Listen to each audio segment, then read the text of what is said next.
दोस्तों नमस्कार, मैं हूं आपके साथ सुनील कुमार और आप हमारे साथ इस समय जुड़ चुके हैं और हम इस समय गांव हड़ौली में मौजूद हैं, जो रतिया का ये गांव है। और आपको बता दें कि यहां से सरपंच पद के दावेदार पिंकी रानी जी, जो यहां पर अपने सरपंच पद के दावेदार के लिए जो है सामने आई हैं। और आपको बता दें कि हरियाणा के अंदर पंचायती चुनाव का जो है बिगुल भी बज चुका है और काफ़ी जगह वोटिंग भी हो चुकी है, लेकिन फतेहाबाद में अभी कुछ दिन बाद ही इसका जो है चुनाव होने वाला है। और जो उम्मीदवार हैं वो अपनी पूरी ताकत के साथ मैदान में उतर चुके हैं। और इसी कड़ी में हमारे साथ जो हड़ौली गांव से पिंकी रानी जी हैं, जो एक महिला हैं, वो सरपंच पद के लिए यहां से दावेदार हैं। उनसे बातचीत करेंगे कि उनकी क्या प्राथमिकताएं रहेंगी, किन मुद्दों को लेकर वो यहां से सरपंची पद का चुनाव लड़ रहे हैं। मैडम जी, सबसे पहले तो आपका स्वागत है। नमस्ते जी, मैं पिंकी देवी हड़ौली पद के लिए सरपंच पद के लिए दावेदार हूँ और मैं यहाँ जितना हो सकेगा उतना विकास करने की कोशिश करूँगी।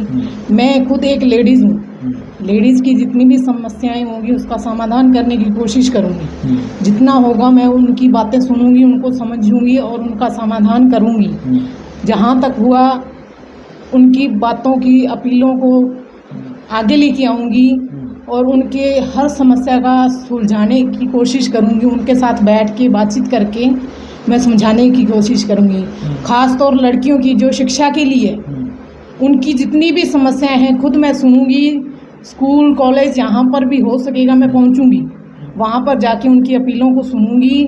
जो लड़कियों को, ख़ासतौर लड़कियों को जो समस्याएं हैं स्कूल में आते वक्त जाते वक्त जो भी समस्याएं हैं उनको सुनने और समझने की कोशिश करूंगी और उनका समाधान करूंगी। जितना कोशिश हो सकेगा मुझसे उतना करूंगी।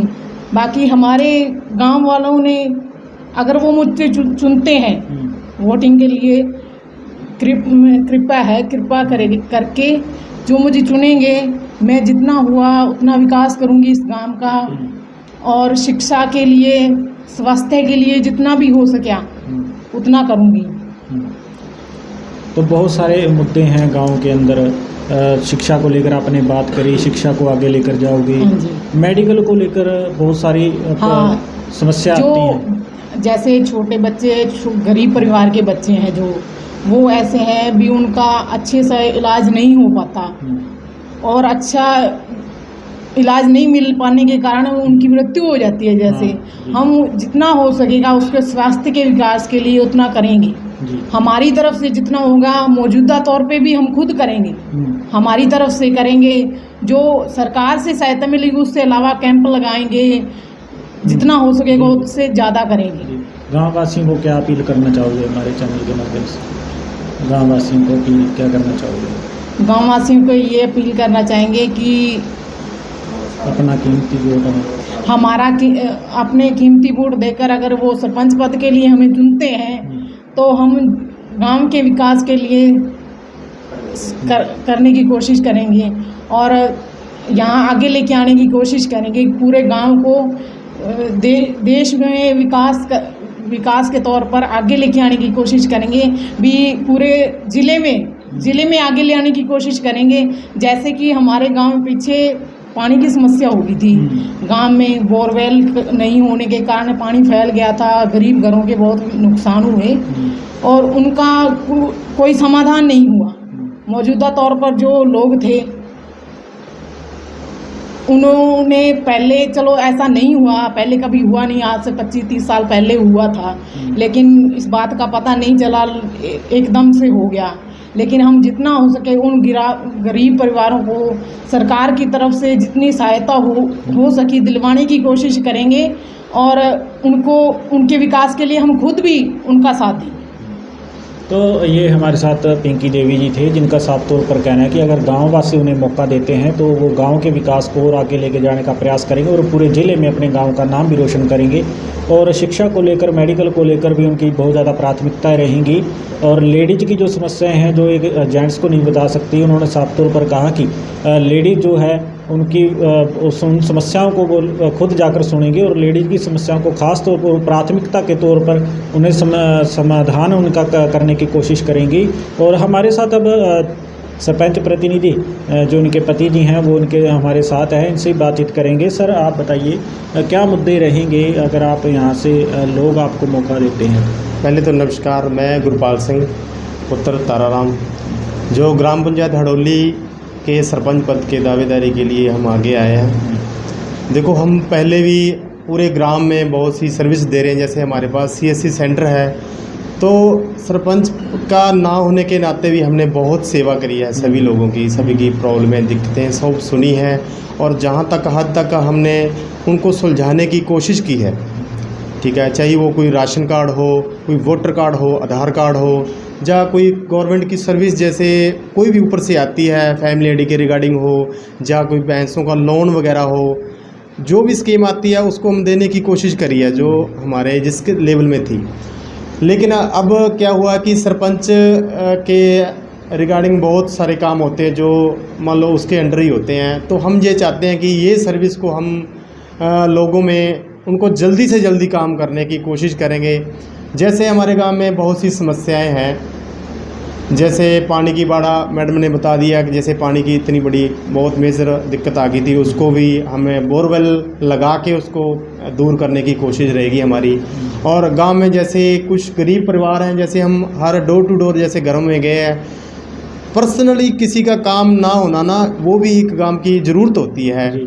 और जैसे मतलब गरीब परिवार हैं जिनकी पानी की वजह से छतें आर पार हो रही हैं, बच्चे बाहर सो रहे हैं, सबसे पहला उनको घरों की सर्विस जो है हम पर्सनली या सोसाइटी की मदद से, सरकार चाहे देरी करती है उसमें, पर्सनल भी हम उनकी थोड़ी हेल्प करके सहायता करके उसको सही कर सकते हैं। दूसरी बात, स्वास्थ्य के विभाग में अगर स्वास्थ्य कोई गवर्नमेंट की तरफ से हमें कोई मिलता है, जैसे हॉस्पिटल का स्थान है, ये हमारी कोशिश रहेगी कि वो भी पड़े। जैसे बस स्टैंड है, आज हमारी बस स्टैंड पे दुकान है, इसके लिए हम शौचालय का प्रबंध नहीं है आज तक, तो उसके लिए हमें खुद परेशानी होती है। अगर हम मतलब शौचालय के जाना पड़ता तो हमें घर आना पड़ता है, वहाँ पे शौचालय है, बाथरूम की सुविधा होगी, तो मान लो बस स्टैंड पे एक लेडीज़ मान लो कोई ऐसी दिक्कत आ जाए शौचालय, वो कहाँ जाएगी? ये चीज़ ज़रूरी है, इसका हम प्रबंध हमारे मन में है कि ये सबसे पहले करेंगे हम। दूसरी बात है जैसे अपने स्टेडियम है, बच्चों को बढ़िया खेलने कूदने में रुचि बने रहे, पढ़ाई का ज़्यादा से ज़्यादा करेंगे, और स्कूल को बढ़िया से बढ़िया शिक्षा का हमारा मोटिव है कि इसको भी हम आगे लाएं। हमारी सोच यही है कि चलो 5 साल होते हैं, इस 5 साल में हम अगर इस दावेदारी के लिए आगे आते हैं, लोग हमें चुनते हैं, तो हम इसके पूरा खरा उतरेंगे इस पे। ये हमारी आपसे सभी ग्रामवासियों से, हड़ौली वासियों से सबसे प्रार्थना है कि अपना कीमती वोट सही जगह डालें, सोच समझ कर डालें, क्योंकि आज हमारा एक वोट हमें विकास की तरफ या पतन की तरफ ले जा सकता है। ठीक है, आपको पता है हमसे आपसे मिलते हैं गाँव वासियों, हम बच्चा हमें जानता है कि किस तरह के लोग हैं, कैसे हमसे बिहेव किया है। हमने सभी को अपने परिवार की तरह माना है और हमारी आपसे यही प्रार्थना है कि अपना वोट सही डालकर हमें चुनते हो तो हम आपके लिए 24 घंटे आपके लिए खड़े हैं। धन्यवाद। गुरलाल जी, आपने अब बात करी विकास की, तो हम बात करें नशे को लेकर। हाँ जी। पंजाब सीमा से सटा हुआ हमारा इलाका है और नशा हमारे इलाके में बहुत ज़्यादा बढ़ा हुआ है इस समय। हाँ जी। तो हड़ौली में बहुत सारे केस हमें देखने को मिल जाते हैं नशे को लेकर, तो इसको रोकने के लिए आपका क्या प्रयास रहेगा? देखो, ये जो नशा है वो हमारे नौजवान जैसे लड़के हैं उनको बिल्कुल खोखला कर रहा है। उनका जो असर है ना वो उनके पेरेंट्स, माता पिता पर पड़ रहा है। अब एक पेरेंट्स का एक ही बच्चा है अकेला, वो नशे की लत में लग गया, माता पिता रोता है, बहुत ही दुखी होता है, जिसकी वजह से उसको बहुत ही सामना करना पड़ता। परिवार का पालन पोषण बहुत मुश्किल से हो रहा है। हमारी ये इच्छा रहेगी कि अगर नशे के विरुद्ध हम पूरा डट कर सामना करेंगे, जैसे कोई भी नशे में पड़ता है उसका हम उसको ख़त्म करने की, और जो इसमें लत पड़ चुकी है, जो पूरे परिवार में मान लो नहीं छोड़ रहा है, तो उसको ऐसी संस्था से उसका नशा छुड़वाने की कोशिश करेंगे कि उनका परिवार बच सके। और जो मान लो मतलब पुलिस के हैं लोग हैं और नशे के अगर उनकी भी सहायता लेनी पड़ी तो हम लेंगे। ठीक है, उनकी सहायता लेके हम उसको सही करने की, हमारे पूरे हड़ौली में जो आसपास के जितने भी हैं ऐसे नशा तस्करी का काम करते हैं तो उसको हम सुधारने की कोशिश करेंगे ही। तो ये हमारे साथ चेयरमैन प्रतिनिधि थे जिनका साफ तौर पर कहना है कि गांव में जो एक्चुअली विकास के जो मुद्दे हैं वो उन्होंने सामने रखे। सबसे बड़ा मुद्दा तो था कि पिछले दिनों बरसात आई थी, बेमौसमी बरसात जो हुई, हड़ौली गांव का एक हिस्सा बुरी तरह डूब चुका था। वहाँ रिचार्जिंग बोर ना होने की वजह से वहाँ बहुत ज़्यादा पानी इकट्ठा हो गया था। सबसे मेन मुद्दा तो यही है कि इन्होंने जो बोला कि वहाँ पर रिचार्जिंग बोर करवाए जाएंगे ताकि आगे आने वाले समय में वहाँ समस्याओं का सामना लोगों को ना करना पड़े।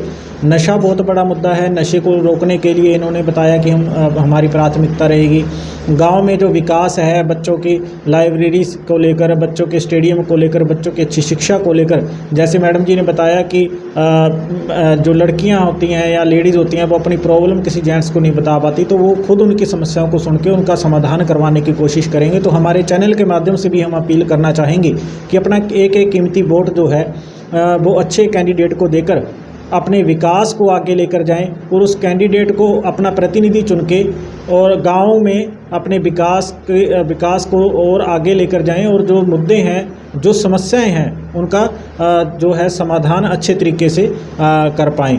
आप समय हमारे साथ जो सरपंच पद के दावेदार थे, प्रतिनिधि थे, इनकी बात सुनी और आप सब हमारे साथ जुड़े। आपका बहुत बहुत धन्यवाद।